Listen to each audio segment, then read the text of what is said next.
kastugan, hindi malilimutan ang asaran na merong pikunan, lalo na rin ang unang niligawan, unang kabiguan.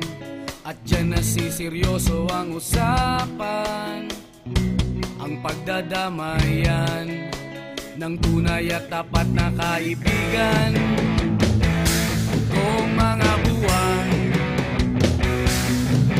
kaibigan namang maaasahan.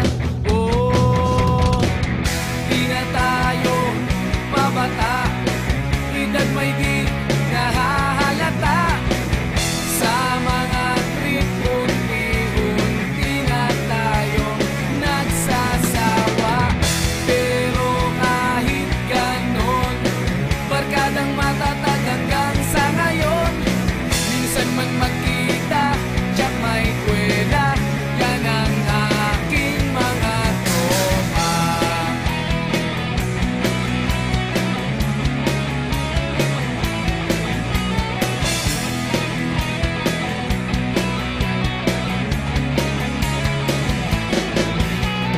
Inuman na pang magdamagan, minsan inaabot pa ng ayaan, na kung saan-saan, na para bang walang kinabukasan at kahantungan.